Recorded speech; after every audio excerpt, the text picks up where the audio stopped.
¿Y si te dijera que el año en que nació Jesús nunca existió? Que el cristianismo que conoces fue construido sobre templos paganos, dioses prohibidos y un escándalo de sangre real que la Iglesia ha ocultado durante 2000 años. Hoy vas a descubrir por qué el año cero es el misterio más perturbador de la historia religiosa. En el año 525 después de Cristo, un monje llamado Dionisio el Exiguo cometió un error que cambiaría la historia para siempre. Al calcular el nacimiento de Jesús, simplemente olvidó incluir un año cero. Saltó del año 1 antes de Cristo directamente al año 1 después de Cristo. Pero esto no fue solo un descuido matemático. Fue el primer indicio de algo mucho más profundo y oscuro.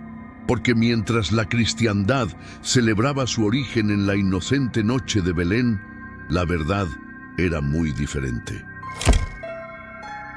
El nacimiento de esta religión está marcado por sangre, herejía, influencias paganas suprimidas y manipulaciones políticas que transformaron un pequeño culto judío en el imperio espiritual más poderoso de la tierra.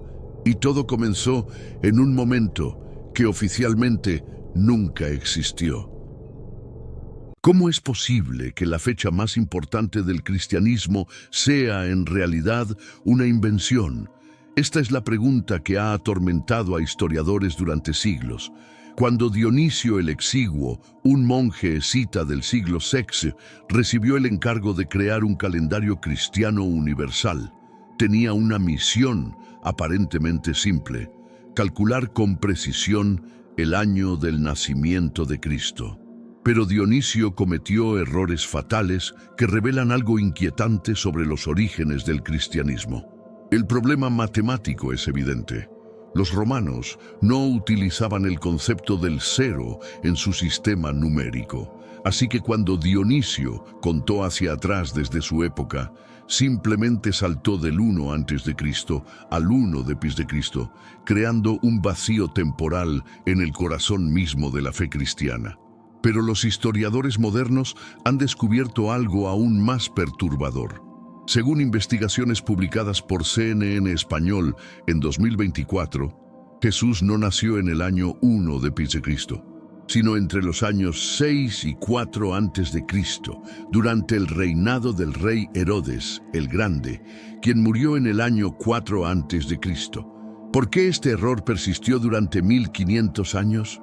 Porque admitir la verdad significaría reconocer que el calendario cristiano, la base temporal de toda la civilización occidental, fue construido sobre arena. Pero hay algo más oscuro aquí. Algunos investigadores sugieren que la fecha del 25 de diciembre, establecida siglos después como el nacimiento oficial de Cristo, coincide perfectamente con el solsticio de invierno y las antiguas festividades paganas del Sol Invictus Romano y el Natalis Solis Invicti. ¿Fue este error calendárico realmente un error? ¿O fue una manera deliberada de ocultar que el cristianismo había absorbido y transformado rituales paganos desde su mismo nacimiento? La ausencia del año cero no es solo una curiosidad matemática, es un símbolo de algo más profundo. El cristianismo nació en una zona gris entre culturas, entre el judaísmo del que emergió y el paganismo que lo rodeaba. Y esta ambigüedad fue cuidadosamente ocultada por los primeros padres de la Iglesia, quienes necesitaban presentar una narrativa limpia, pura y sin contaminar de origen divino. Pero la historia real es mucho más complicada, más humana y francamente más fascinante. El debate sobre el año cero nos lleva a una pregunta aún más inquietante. Si ni siquiera podemos estar seguros del año en que nació Jesús, ¿qué más de la narrativa cristiana primitiva ha sido manipulada, ajustada o completamente inventada para servir a propósitos políticos y religiosos? Esta pregunta nos lleva directamente al verdadero nacimiento del cristianismo. No en un pesebre de Belén, sino en las calles de Jerusalén 50 días después de la crucifixión. Si le preguntas a un cristiano cuándo nació su fe, probablemente mencionará el nacimiento de Jesús en Belén. Pero los primeros cristianos tenían una respuesta diferente: Pentecostés. 50 días después de la crucifixión, según el libro de los Hechos de los Apóstoles, capítulo 2, algo extraordinario ocurrió en Jerusalén. Los discípulos de Jesús, reunidos en una casa, fueron visitados por el Espíritu Santo, que descendió sobre ellos como lenguas de fuego. Súbitamente, estos pescadores galileos comenzaron a hablar en lenguas que no conocían, predicando el Evangelio a peregrinos de todo el mundo conocido. Este momento, alrededor del año 30 después de Cristo, es considerado el nacimiento oficial de la Iglesia cristiana. Pero hay un detalle que la mayoría de los creyentes desconocen. Pentecostés no era una fecha cristiana original. Era Shavuot, una de las festividades más importantes del judaísmo, que celebra la entrega de la Torá en el monte Sinaí. Los primeros cristianos, que eran judíos devotos, simplemente estaban observando su tradición ancestral cuando, según la narrativa, experimentaron esta manifestación divina. Pero aquí es donde la historia se vuelve verdaderamente intrigante. Los éxtasis religiosos, las hablas en lenguas desconocidas y las posesiones por espíritus divinos no eran exclusivos del judaísmo. Eran características centrales de los cultos mistéricos paganos que dominaban el mundo mediterráneo. Los seguidores de Dioniso, el dios griego del vino y el éxtasis, experimentaban estados de frenesí religioso donde bailaban, gritaban y hablaban incomprensiblemente, creyendo estar poseídos por su deidad. Los cultos de Cibele, la gran madre frigia, incluían ceremonias extáticas donde los devotos entraban en trances profundos. Es posible que el evento de Pentecostés, tal como fue registrado décadas después en el libro de los Hechos, fuera una reinterpretación de experiencias religiosas que los primeros cristianos judíos tuvieron, pero narradas de una manera que resonaría con las audiencias greco-romanas familiarizadas con estos fenómenos extáticos. En 2025, debates en redes sociales, particularmente en Instagram, han revivido esta pregunta inquietante. Sin Jesús y el cristianismo, ¿qué calendario estaríamos usando? ¿El romano, el hebreo, el islámico? Esta pregunta revela algo crucial.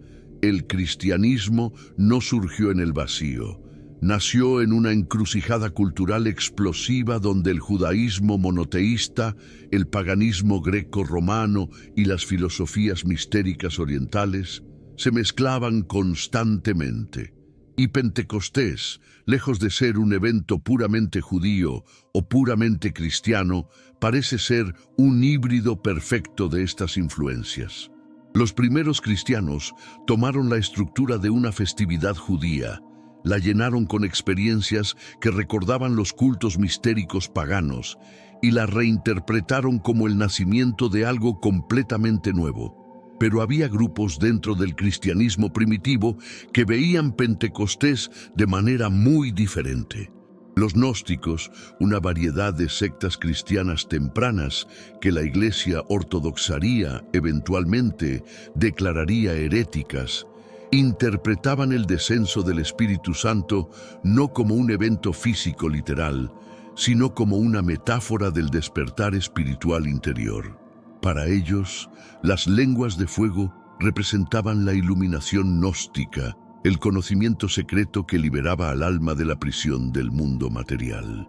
Esta interpretación fue brutalmente suprimida, pero plantea una pregunta inquietante. ¿Fue Pentecostés un milagro histórico o una experiencia mística reinterpretada para servir la narrativa de una iglesia emergente que necesitaba legitimidad y poder? Ahora llegamos a la pregunta más explosiva y perturbadora de todas. ¿Quién era realmente el Padre de Jesús? La narrativa cristiana tradicional es clara. Jesús nació de la Virgen María, concebido por el Espíritu Santo sin intervención humana. Pero los textos más antiguos del Nuevo Testamento cuentan una historia diferente, una que la Iglesia ha intentado suprimir durante 2 milenios. El Evangelio de Marcos, escrito alrededor del año 70 d.C. y considerado el más antiguo de los evangelios canónicos, nunca menciona el nacimiento virginal. De hecho, contiene un detalle extraordinariamente revelador. En Marcos 6:3, cuando Jesús regresa a Nazaret y predica en la sinagoga, los habitantes locales lo rechazan diciendo: ¿no es este el carpintero, el hijo de María?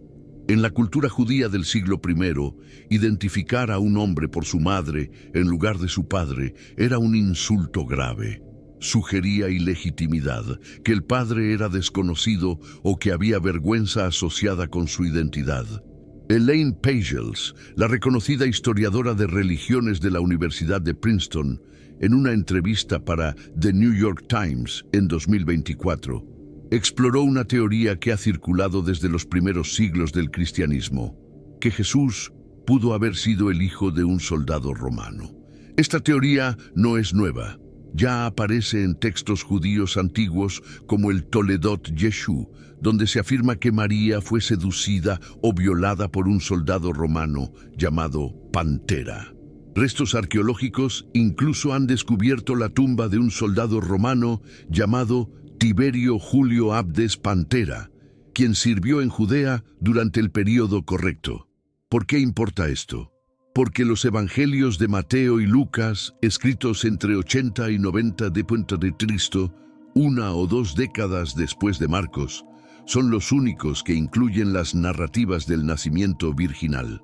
Estos evangelios fueron escritos para audiencias diferentes: Mateo para judíos cristianos, Lucas para gentiles greco-romanos. Y ambos tenían una necesidad urgente de legitimizar a Jesús ante sus respectivas audiencias. Para los judíos, demostrar que Jesús era descendiente del rey David a través de José, aunque José supuestamente no era su padre biológico, una contradicción que nunca se resuelve satisfactoriamente. Para los gentiles, establecer que Jesús era divino desde su concepción, similar a los héroes y semidioses de la mitología greco-romana. Aquí es donde la narrativa se vuelve fascinante y oscura. Los mitos de nacimientos virginales eran extremadamente comunes en el mundo antiguo. Alejandro Magno fue supuestamente concebido cuando Zeus visitó a su madre Olimpia disfrazado de serpiente. El faraón Hatshepsut de Egipto afirmaba haber sido concebida cuando el dios Amón visitó a su madre. Perseo, fundador mítico de la dinastía persa, nació cuando Zeus visitó a su madre Dánae como lluvia dorada. Rómulo y Remo, fundadores de Roma, fueron concebidos cuando el dios Marte visitó a su madre Rea Silvia. El patrón es claro. Cuando los antiguos querían legitimar a una figura de autoridad cuyo nacimiento era cuestionable, inventaban una paternidad divina. Y esto es exactamente lo que parece haber ocurrido con Jesús. Los evangelios posteriores tomaron lo que pudo haber sido un escándalo real: una mujer judía embarazada fuera del matrimonio, posiblemente por un soldado romano de la fuerza ocupante, y lo transformaron en la historia espiritual más poderosa de la civilización occidental. María no fue violada o seducida, fue elegida por Dios mismo. Jesús no era ilegítimo, era el Hijo de Dios. Esta transformación narrativa fue brillante, pero dejó rastros: el silencio de Marcos, la identificación de Jesús como hijo de María, las genealogías contradictorias en Mateo y Lucas que intentan conectar a Jesús con David a través de José, pero luego insisten en que José no era su padre biológico. Y quizás lo más revelador: el Evangelio de Juan, el más tardío y teológicamente sofisticado, ni siquiera menciona el nacimiento de Jesús. Comienza con «En el principio era el Verbo», evitando completamente la cuestión de los orígenes biológicos humanos de Jesús. Cada año, millones de peregrinos cristianos visitan Belén para venerar el lugar donde, según la tradición, nació Jesús. Descienden a la iglesia de la Natividad, una de las estructuras cristianas más antiguas del mundo, y tocan la estrella de plata que marca el supuesto lugar exacto del nacimiento. Pero lo que la mayoría de estos peregrinos no saben es que están adorando en un sitio que durante siglos fue consagrado a dioses completamente diferentes. Adonis, el dios fenicio de la muerte y el renacimiento, y Afrodita, la diosa griega del amor. Este hecho inquietante fue revelado por San Jerónimo, el padre de la Iglesia, que tradujo la Biblia al latín en el siglo IV. Jerónimo escribió con indignación que el emperador Adriano, en un intento de profanar el lugar de nacimiento de Cristo, había construido un templo dedicado a Adonis y Afrodita sobre la cueva de Belén. Pero los historiadores modernos y debates en redes sociales en 2025 han cuestionado esta narrativa. ¿Y si no fue profanación, sino revelación? La realidad es que el culto a Adonis era extremadamente antiguo en la región de Belén, que originalmente se llamaba Beit Lahmu, casa de Lahmu, un dios mesopotámico. Los fenicios y cananeos adoraban a Adonis, conocido también como Tamuz, como un dios que moría cada invierno y renacía en primavera, un ciclo que simbolizaba la muerte y resurrección de la vegetación. Las ceremonias en su honor incluían lamentaciones por su muerte y celebraciones extáticas por su retorno. Los paralelismos con la narrativa de Cristo, muerte, resurrección, salvación a través del sacrificio, son imposibles de ignorar.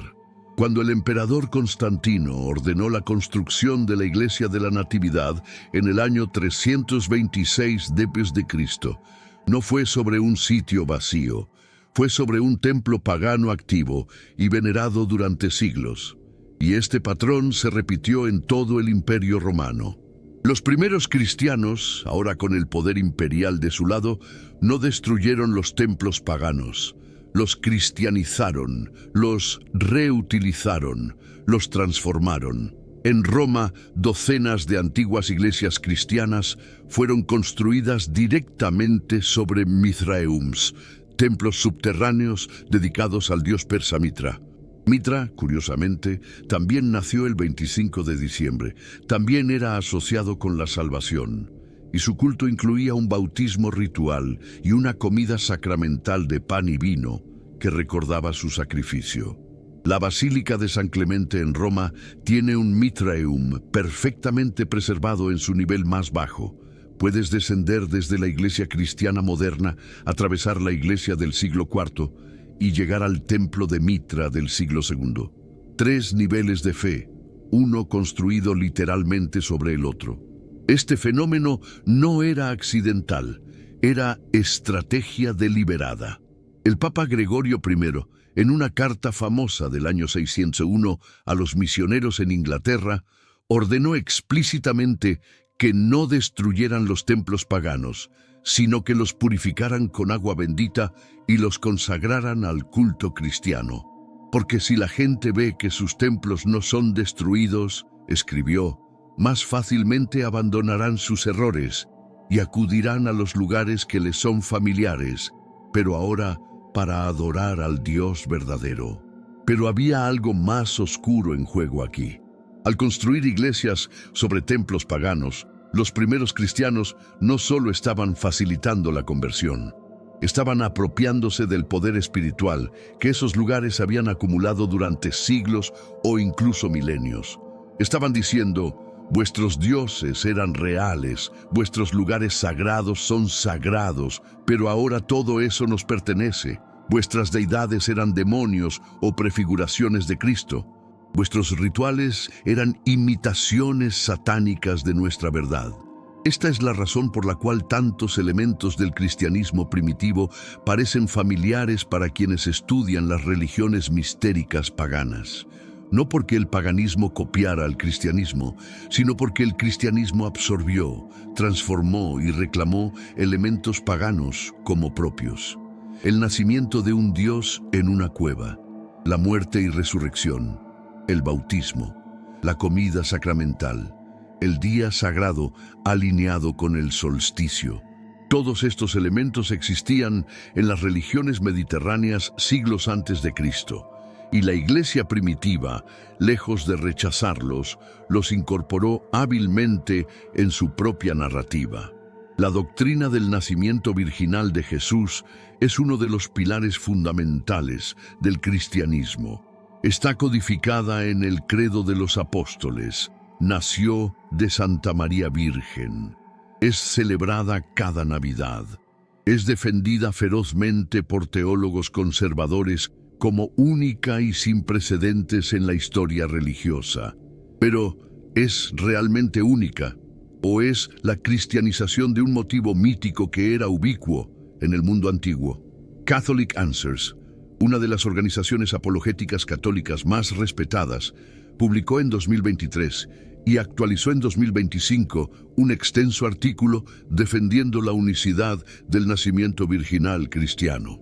Su argumento central es que, a diferencia de los mitos paganos, donde los dioses tenían relaciones sexuales con mujeres mortales, el nacimiento virginal de Jesús fue completamente no sexual, realizado por el poder del Espíritu Santo.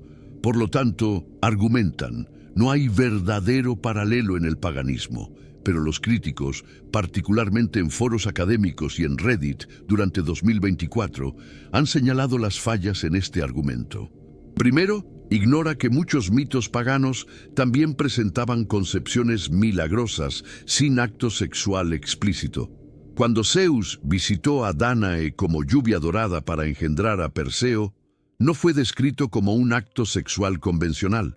Cuando el dios egipcio Amón engendró a Hatshepsut, lo hizo a través de un aliento divino que entró en la reina. El lenguaje es notablemente similar a Lucas 1:35, donde el ángel Gabriel dice a María, «El Espíritu Santo vendrá sobre ti y el poder del Altísimo te cubrirá con su sombra». Pero hay un paralelo aún más inquietante y menos discutido, Isis y Horus. En la mitología egipcia, la diosa Isis concibe a Horus después de que su esposo Osiris ha sido asesinado y desmembrado. Usando magia, Isis resucita temporalmente a Osiris el tiempo suficiente para concebir a Horus, quien nacerá para vengar a su padre y restaurar el orden cósmico. Isis era adorada como la Virgen Madre y Reina del Cielo, títulos que la Iglesia Católica más tarde aplicaría a María. Las estatuas de Isis amamantando al niño Horus son virtualmente indistinguibles en composición visual de las primeras representaciones cristianas de María con el niño Jesús. El culto a Isis era enormemente popular en todo el Imperio Romano durante los primeros siglos de la era cristiana. Había templos de Isis en Roma, Alejandría, Atenas y muchas otras ciudades donde el cristianismo estaba creciendo. Los primeros cristianos habrían estado íntimamente familiarizados con las imágenes de la Virgen Madre Isis. Cuando comenzaron a elevar el estatus de María, particularmente después del Concilio de Éfeso en 431, que la declaró Theotokos, Madre de Dios, estaban consciente o inconscientemente satisfaciendo una necesidad religiosa que el culto a Isis había llenado durante siglos. Aquí es donde la historia se vuelve verdaderamente fascinante. El apóstol Pablo, cuyas cartas son los documentos cristianos más antiguos que poseemos, escritos entre 50 y 60 después de Cristo, nunca menciona el nacimiento virginal, ni una sola vez. En Romanos 1:3, Pablo dice que Jesús nació del linaje de David según la carne, lo que implica una concepción y nacimiento normal. El Evangelio de Marcos, como mencionamos, tampoco lo incluye. Solo Mateo y Lucas, escritos décadas después, cuando el cristianismo se estaba expandiendo rápidamente entre poblaciones gentiles familiarizadas con mitos de nacimientos divinos, introducen esta narrativa. Los gnósticos, esas sectas cristianas primitivas que la ortodoxia condenaría, tenían una interpretación completamente diferente del nacimiento virginal. Para ellos no era un evento físico literal, era una alegoría espiritual. La virginidad de María representaba el alma humana pura, no contaminada por el mundo material. La concepción por el Espíritu representaba la implantación del conocimiento divino gnosis en el alma receptiva. El nacimiento de Cristo era el despertar espiritual del iniciado gnóstico.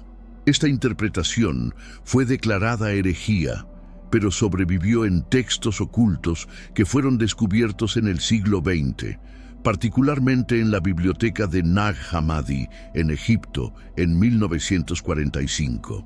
Lo que estos debates revelan es algo profundo. El nacimiento virginal, lejos de ser una verdad histórica transmitida fielmente desde los apóstoles, parece haber sido una doctrina que evolucionó, se desarrolló y se solidificó durante el primer y segundo siglo del cristianismo. Fue influenciada por las expectativas culturales de las poblaciones que el cristianismo estaba tratando de convertir. Fue una respuesta creativa a preguntas embarazosas sobre los orígenes de Jesús. Y fue, finalmente, canonizada no porque fuera históricamente verificable, sino porque servía a las necesidades teológicas y políticas de una iglesia emergente que competía con otras religiones por las almas del Imperio Romano. Ahora entramos en territorio verdaderamente prohibido, un tema que ha obsesionado a historiadores heréticos, novelistas y teóricos de la conspiración durante siglos. ¿Tuvo Jesús descendientes? ¿Existió una línea de sangre sagrada que la Iglesia ha suprimido durante 2000 años? Y si es así, ¿por qué este secreto era tan peligroso que requería siglos de violencia para mantenerlo oculto? La idea de que Jesús estuvo casado con María Magdalena y tuvo hijos con ella no es una invención moderna de Dan Brown en el Código da Vinci. Es una creencia que se remonta a las primeras herejías cristianas. Los evangelios gnósticos, particularmente el Evangelio de Felipe descubierto en Nag Hammadi, describen a María Magdalena como la compañera de Jesús, usando un término arameo que puede significar esposa. El texto afirma que Jesús la besaba frecuentemente en la boca, lo que provocaba celos entre los apóstoles masculinos, especialmente Pedro, quien pregunta: ¿por qué la amas más que a todos nosotros? Pero la versión gnóstica de esta historia es relativamente inocente comparada con lo que vino después. Durante la Edad Media surgió una creencia aún más oscura y fascinante entre los cátaros del sur de Francia y otras sectas heréticas, que la línea de sangre de Jesús y María Magdalena se había mezclado con sangre demoníaca, creando una dinastía híbrida de poder divino y oscuro. Esta idea se conectaba con leyendas sobre los merovingios, la primera dinastía real de los francos, quienes supuestamente descendían de un ser mítico llamado el Quinotauro. Según la leyenda, registrada por el cronista medieval Fredegario en el siglo VII, la reina de los francos fue seducida por una bestia marina llamada Quinotauro mientras nadaba. De esta unión sobrenatural nació Meroveo, fundador de la dinastía merovingia. Los debates modernos en redes sociales, particularmente en posts de X, Twitter, en 2025, han revivido esta leyenda con un giro fascinante. ¿Y si el Quinotauro era una metáfora de la línea de sangre de Cristo, considerada demoníaca por la Iglesia Ortodoxa porque desafiaba su monopolio sobre lo sagrado? Esta teoría sugiere algo explosivo: que los cátaros y otras herejías medievales preservaron un conocimiento secreto de que Jesús había tenido descendientes, que esta línea se había mezclado con la nobleza europea, y que representaba una amenaza existencial para el poder papal. Si Cristo había tenido hijos, si su sangre fluía por las venas de reyes y nobles, entonces la autoridad de la Iglesia, como único intermediario entre Dios y la humanidad, se desmoronaba completamente. Los verdaderos herederos de Cristo serían sus descendientes biológicos, no los obispos de Roma. Los cátaros creían en una forma radical de dualismo gnóstico. El mundo material era creación del Dios malvado del Antiguo Testamento, el demiurgo, mientras que Jesús era un ser espiritual puro enviado por el verdadero Dios para liberar a la humanidad. Pero algunos cátaros llevaron esta creencia un paso más allá. Creían que Jesús, para operar en el mundo material, había tenido que asumir elementos de ese mundo, incluyendo la capacidad de procrear. Y sus descendientes, por lo tanto, portaban dentro de sí una mezcla única de luz divina y oscuridad material, lo que los cátaros llamaban el Christos Cambion, el Cristo híbrido. Esta idea de un Mesías mitad divino, mitad demoníaco, es profundamente perturbadora para la ortodoxia cristiana, pero tiene precedentes en la mitología antigua. Los Nefilim del libro de Génesis eran hijos de ángeles caídos y mujeres humanas, gigantes que caminaban la tierra antes del diluvio. El libro de Enoc, un texto apócrifo venerado por los primeros cristianos, pero excluido del canon bíblico, describe en detalle cómo estos ángeles rebeldes, los vigilantes, bajaron al monte Hermón, tomaron esposas humanas y engendraron una raza de híbridos que casi destruyeron la creación. Es posible que las herejías medievales sobre la línea de sangre de Cristo fueran una reinterpretación de estos mitos antiguos, que vieran a Jesús no como completamente divino ni completamente humano, sino como algo intermedio, y que sus descendientes heredaron esta naturaleza dual. La Iglesia Católica ciertamente lo creyó lo suficientemente peligroso como para lanzar la Cruzada Albigense en 1209, una de las campañas de genocidio más brutales de la Edad Media. Decenas de miles de cátaros fueron masacrados, ciudades enteras fueron quemadas. Cuando el ejército cruzado capturó Béziers y preguntó cómo distinguir a los cátaros de los católicos, el legado papal Arnaud d'Amalric supuestamente respondió: «Matadlos a todos, que Dios reconocerá a los suyos». Pero la idea de la línea de sangre de Cristo sobrevivió. Apareció en las leyendas del Santo Grial.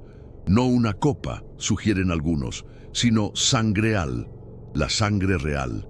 Apareció en las tradiciones de los templarios, quienes supuestamente descubrieron secretos explosivos durante las cruzadas. Y aparece hoy en debates modernos sobre historia alternativa y conspiraciones religiosas.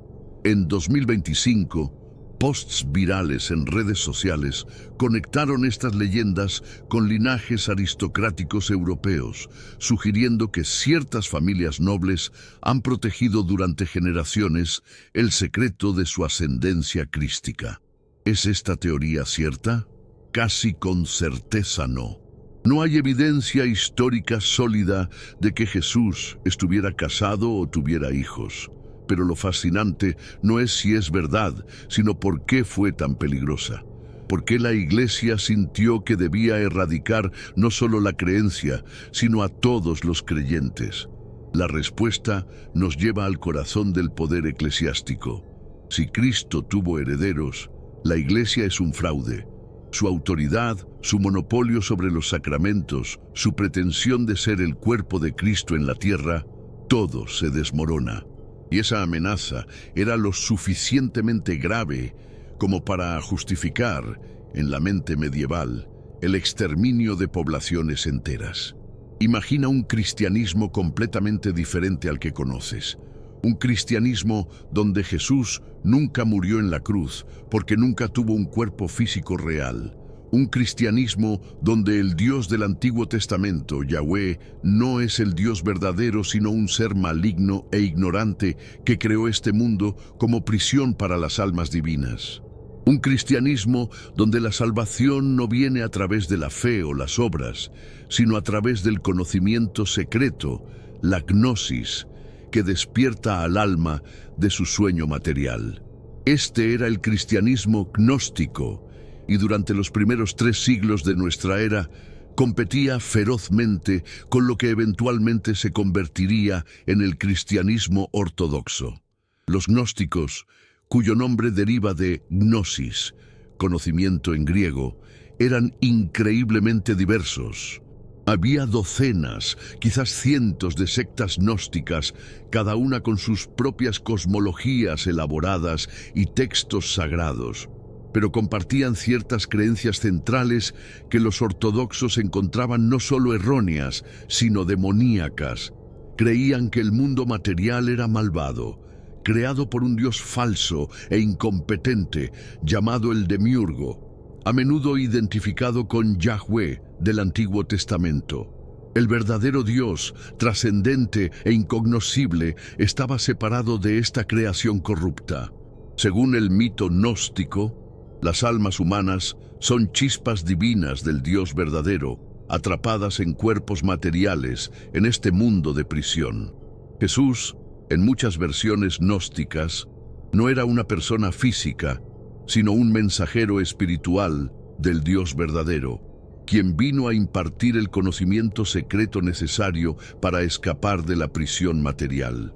No murió realmente en la cruz, eso era una ilusión. O, en algunas versiones, el Cristo espiritual abandonó al hombre Jesús antes de la crucifixión. Estas ideas horrorizaban a los cristianos ortodoxos por múltiples razones. Primero, negaban la encarnación física de Cristo, que era central para la teología ortodoxa. Si Cristo no era verdaderamente humano, no podía verdaderamente morir, y si no moría verdaderamente, no podía expiar los pecados de la humanidad. Segundo, al hacer al Dios del Antiguo Testamento un ser maligno, los gnósticos efectivamente rechazaban toda la herencia judaica del cristianismo. Esto era especialmente problemático porque el cristianismo ortodoxo estaba tratando de establecerse como el cumplimiento legítimo del judaísmo, no como un rechazo a él. Pero quizás lo más amenazante para la iglesia emergente era la noción gnóstica de que la salvación venía a través del conocimiento directo, no a través de la iglesia y sus sacramentos. Si cualquier persona podía alcanzar la iluminación espiritual directamente, ¿para qué necesitaban obispos, sacerdotes o la jerarquía eclesiástica?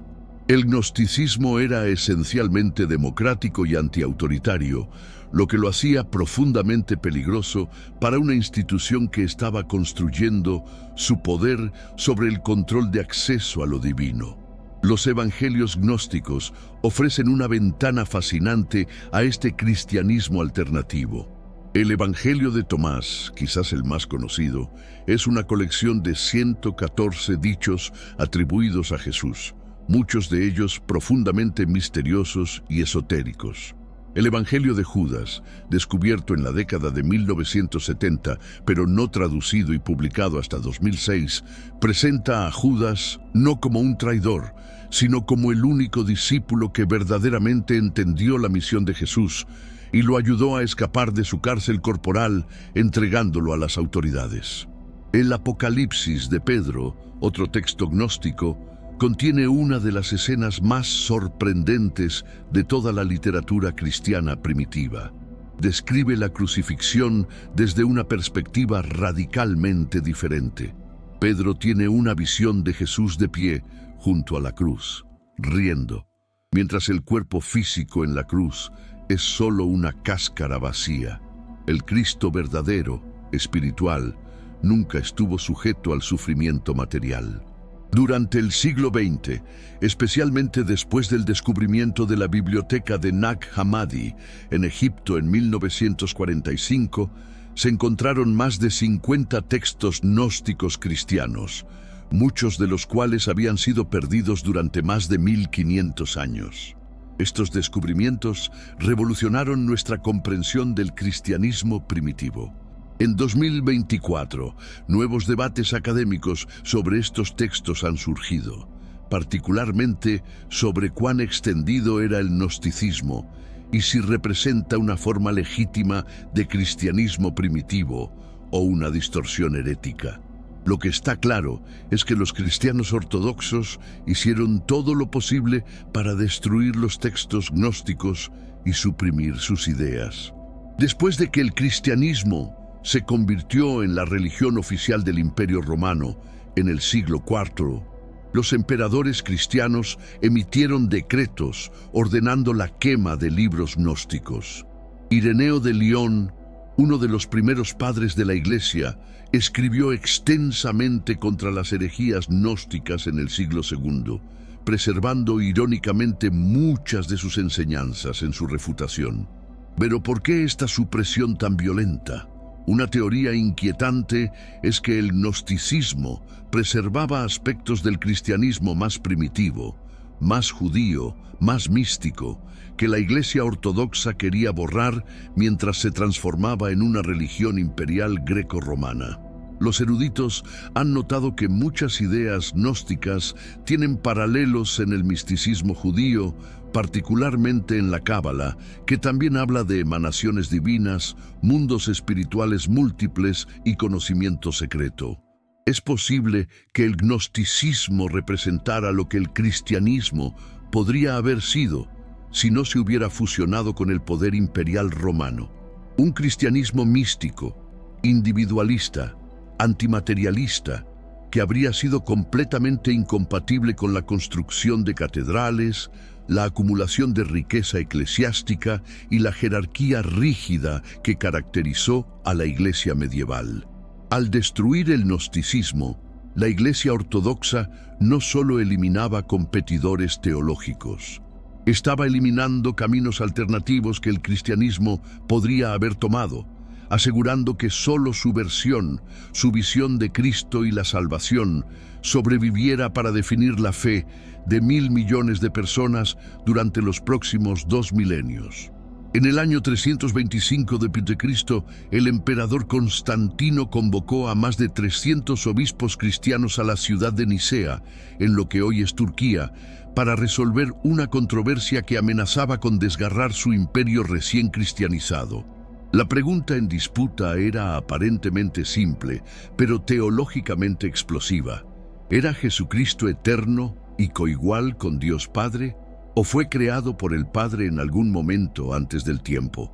Esta controversia, conocida como la controversia arriana, nos revela algo crucial sobre los primeros siglos del cristianismo. No había consenso sobre quién o qué era Jesús. Arius, un presbítero de Alejandría, enseñaba que hubo un tiempo cuando el Hijo no existía. Argumentaba que Jesús, aunque divino y el primer y más grandioso de todos los seres creados, no era coeterno con el Padre. Era un ser subordinado, creado por el Padre antes de todas las demás cosas y a través del cual el Padre creó todo lo demás. Para Arius, esta era la única manera de preservar el verdadero monoteísmo. Si el Padre y el Hijo eran ambos eternos y coiguales, entonces había dos dioses, lo cual era inaceptable. La posición contraria, defendida por Atanasio de Alejandría y eventualmente adoptada como ortodoxia en Nicea, era que el Hijo era de la misma sustancia, homoousios, que el Padre, eterno, no creado, verdadero Dios de verdadero Dios. La diferencia entre estas posiciones puede parecer técnica, pero sus implicaciones eran enormes. Si Cristo era creado, entonces no podía redimir a la humanidad, porque un ser creado no puede salvar a otros seres creados. Solo Dios mismo puede salvar. Por lo tanto, Cristo debe ser plenamente divino. Lo fascinante es que Arius no estaba inventando una nueva herejía, estaba articulando una cristología que tenía profundas raíces en el cristianismo primitivo. Muchos de los primeros padres de la Iglesia, incluyendo a Justino Mártir y Orígenes, habían expresado ideas que más tarde serían consideradas arrianas, hablando de Cristo como subordinado al Padre. El arianismo era, en muchos sentidos, una preservación de una forma más antigua, más judía de cristianismo, que enfatizaba la unicidad absoluta de Dios Padre. El Concilio de Nicea condenó a Arius y su enseñanza y formuló el credo niceno, que todavía recitan los cristianos hoy. Creo en un solo Señor Jesucristo, Hijo único de Dios, nacido del Padre antes de todos los siglos, Dios de Dios, luz de luz, Dios verdadero de Dios verdadero, engendrado, no creado, de la misma naturaleza del Padre. Pero esto estaba lejos de ser el final de la controversia. Durante las décadas siguientes, el arianismo continuó creciendo, particularmente entre las tribus germánicas que se estaban convirtiendo al cristianismo. Los godos, vándalos y lombardos eran arrianos. De hecho, durante períodos del siglo IV, el arianismo era la forma dominante de cristianismo en grandes partes del imperio. Pero aquí está el detalle sorprendente que pocos conocen.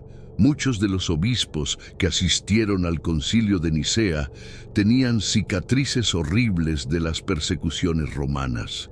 Habían perdido ojos, sido torturados, habían visto a sus congregaciones masacradas. Estos no eran burócratas religiosos cómodos, sino supervivientes de trauma extremo que habían arriesgado todo por su fe. Cuando votaron sobre la naturaleza de Cristo, no estaban jugando juegos teológicos abstractos. Estaban definiendo por qué habían estado dispuestos a morir. La victoria nicena sobre el arianismo tuvo consecuencias profundas.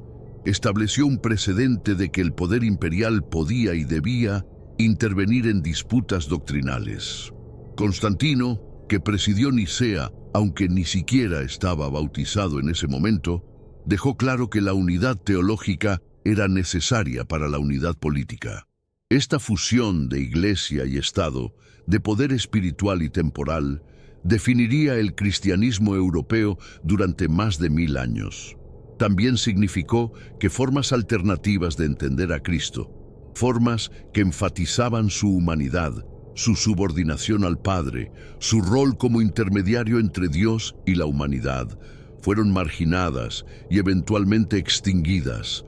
El cristianismo se volvió más filosóficamente griego, más abstractamente teológico, más centrado en definiciones metafísicas de sustancia y naturaleza. Se alejó de sus raíces judías, donde la noción de Dios como absolutamente uno e incomparable era fundamental. Y finalmente, creó un modelo para cómo la Iglesia trataría con el disentimiento. No con debate abierto, sino con condena, excomunión y, eventualmente, persecución. Arius murió en el exilio. Sus libros fueron quemados. Sus seguidores fueron perseguidos. Este patrón se repetiría una y otra vez a lo largo de la historia cristiana. Una controversia sobre doctrina, un concilio para resolverla, la condena de los perdedores y la supresión violenta de sus ideas.